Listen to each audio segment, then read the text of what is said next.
Toyota Cruz ឆ្នាំ2012 option 3ឡើងពុជហើយបកទៅថ្មី97%ហើយយើងតុបតែងឲ្យអស់ហើយបើសិនជាបងប្អូនណាចង់បាន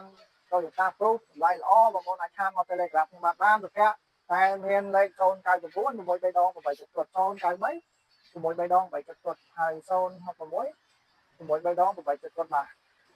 ខាងយើងខ្ញុំអាចរំលោះបានបាទរំលោះក៏បានទិញដាច់ក៏បានបាទចឹងខាងយើងមានច្រើនសេរីបាទមានគ្រូ017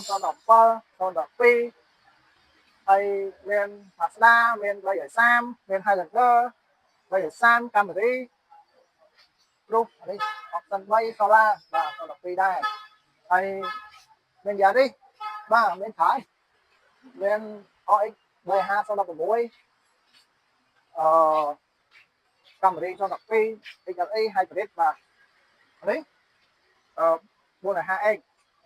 ហើយមាន Mazda 6បាទ Mazda 6ក៏មានដែរអរគុណច្រើនសូមឲ្យបងប្អូនបាទ